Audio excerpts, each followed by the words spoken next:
Marcus Freeman made it clear today that the 2024 season is in the past. It's on to 2025. Notre Dame's first practice of the preseason, and John Brice from Football Scoop here and with Drew Mentock from Irish Illustrated. John, you were on the offensive side of the football. There were some interceptions. It was a good day for the defense taking the football away. I think it all kind of requires a little bit of an explanation. Yeah, I think you obviously have to look at it through a filter, and Marcus Freeman was quick to make that point in his post-practice press conference, the first time we've talked to him in a couple of months officially, and he made it clear, like, we don't exactly know what happened, but yes, there were some picks today. There were 4 interceptions today. Kenny Minchie threw the first one in 7-on-7, just a bad decision, threw it over the middle, straight to Adon Schuler. As Tom Zwiller noted, Schuler was laughing as he made the pick because he was pretty surprised to find the ball right there in the breadbasket. Carr's 3 interceptions were 3 completely different things. He threw one really ill-advised ball down the middle of the field, and he didn't get his arm on it for whatever reason. I can't remember if it was pressure. He ended up throwing off his back foot. It was an easy interception for Tay Johnson.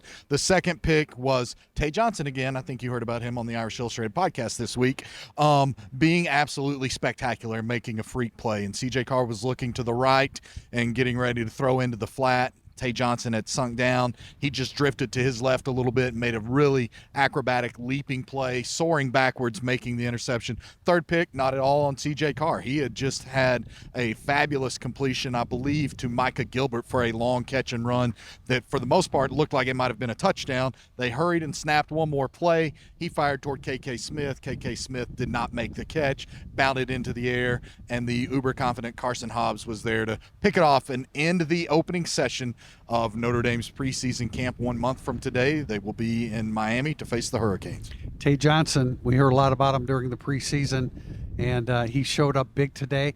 One of the interceptions is on a deep ball. The other one, he's in the box defending. I don't know if he was at nickel there or if he had creeped up or exactly what. But Drew, Tay Johnson kind of won the day for the defensive side of the ball. Yeah, you really saw him just be all over the field. I mean, John did a good job describing that spectacular catch.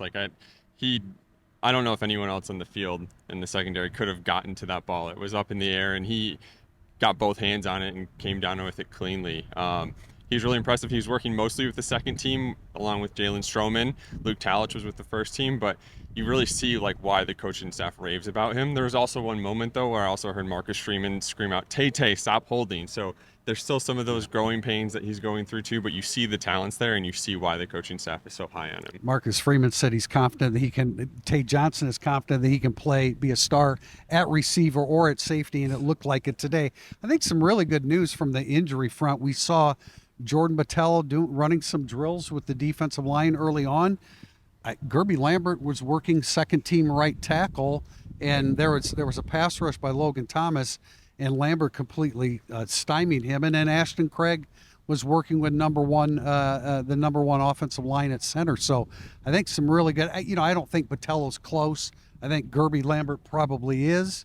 But I mean, just for Botelho to be out there taking drills with a D lineman, it's good news on the injury front. Yeah, and Boubacar Traore a little bit as well, but I'll focus again on that offensive side of the ball. And glad you brought up Gerby Lambert, Tim, because specifically he looked good today. He moved well, no visible brace or anything like that on. And specifically in one of the team periods, he drew the praise of the coaching staff for really stonewalling the defense and setting up. I want to say it was Jeremiah Love. They kept the offensive line with the 2 quarterback today and the first team offensive line with the 1 quarterback as they rotated them, but they rotated in the skill players, and I think it was a Jeremiah Love run that Gerby Lambert was at right tackle and really helped seal a block and move the defensive line, and Love looked spectacular all day, no surprise there, and I think it's in the practice report today, but let's go ahead and note that first team offensive line left to right: Anthony Knapp, Billy Strouth, Ashton Craig, Sullivan Absher, and Emil Wagner. So no surprise there. And then I think the opening personnel from the skill position standpoint was Kenny Minchie with the 1s,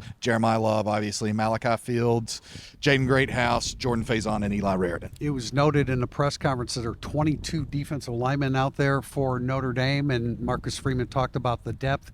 We saw them rotating both at tackle and defensive end. Drew, what'd you see from the defensive line? Yeah, I mean, I think one thing that stood out is just watching Bryce Young up close. They were doing one drill where they're kind of hitting a stationary sled, and Coach Sebastian, the assistant defensive line coach, was really emphasizing staying low, they take 2 quick steps and then pop the sled. And it was incredible to see Bryce Young be lower than guys. His head would be lower than guys who were 5 or 6 inches shorter than him. Like, it's crazy how quick he is and how able he is to be low and do some of those technical things. And I think that's really encouraging for his development. We know he's a freak physically, but you really see him starting to put those other things together that are encouraging sign.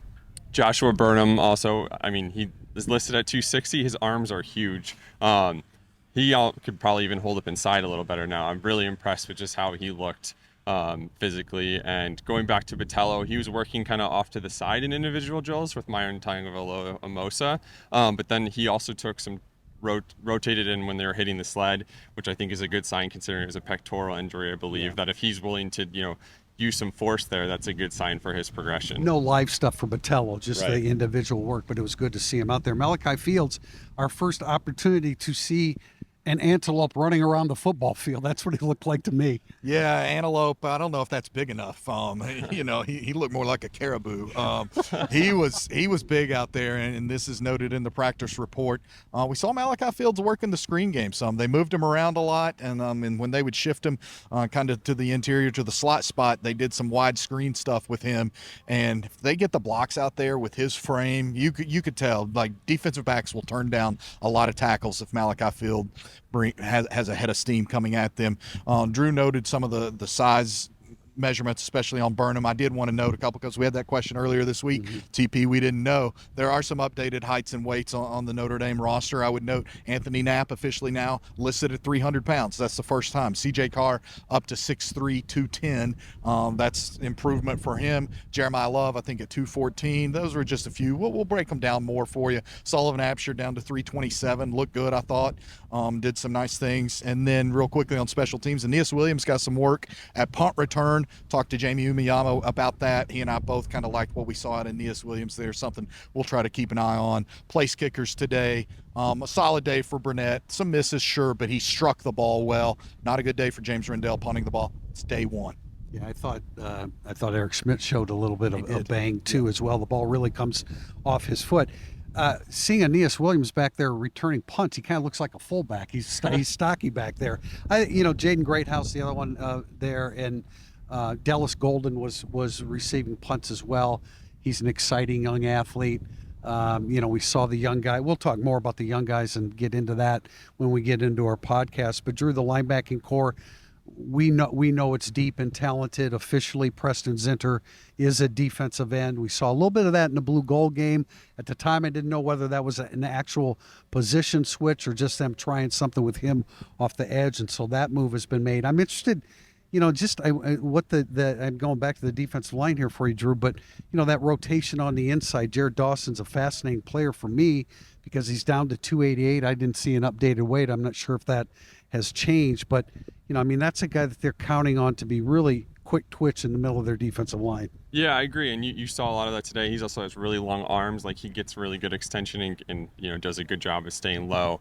And kind of similar point is Donovan Hivenish was with the first team defense at tackle, and he's down to 277, I believe. So it sounds like they let the Gabriel Rubio and Anya kind of bulk up. They're both well over 300 pounds. I think Rubio's still listed at 321, whereas they let those other guys maybe be a little quicker, and I'm sure they can do different things with them, but it sounds like they're letting them go different directions to maybe add some more, dynamic possibilities with that interior. Except for Ashton Craig, I think the guys that were coming off injuries, that kind of put them on the second unit.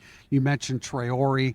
The top two linebackers were Bowen and Sneed, and then of course the Osbury rotating in there with Kingston Viliamuasa as well. It's a great position, gives them some luxury with Preston Zinter to bring them off the edge. But guys, what else you want to talk about before we head to the Irish Illustrated Insider podcast? Of note to me, and we do have what I'm sure will be a good informative podcast coming up in just a little bit. But look, this is the first time I was sitting there thinking about, and I asked my line of questioning to Marcus in post practice, I keep wanting to say post game, was about returning Lauren Lando, and I think that's significant. It's the first time he'll head into a consecutive season 2 seasons in a row with the same strength coach because Bayless ducked out right before the start of the 23 season, and then Lando was hired in January of 24. So I think that's really important to note because we saw a team that weathered the storm of the longest football season in the history of college football last year. I think that's important. Another thing to me that stands out, he's got the same offensive coordinator Marcus Freeman does for the first time. 2 preseason camps in a row going into 2 seasons in a row. A lot of stability in this program in what I would argue are the most shape-shifting times ever in college football. Final thoughts, Drew? Yeah, I think something else to note is for most part when they're in team in 7-7, they're pretty much in nickel, which isn't a surprise. Like that's definitely been what we'd consider their base Chris Ash defense. wants to be a nickel defense. And yes. I think Devontae Smith looked really good. He had a blitz that I think would have been a sack if they were allowed to hit them. On the other hand, I think Carson Hobbs struggled quite a bit. This is the worst practice I think I'd seen from him in a little bit. He kept getting beat inside and to the point where the guy could cut up field and he couldn't get a hand on him. So it's not only he was giving up maybe some of those short throws, but then also letting them turn into bigger plays. So I think he's a confident guy. I'm sure he'll bounce back, but he had such a good spring, especially at the end, that he kind of got off to a slow start today. That's it. Day 1, Notre Dame football outside of Notre Dame Stadium. This has been Irish Illustrated's Instant Analysis.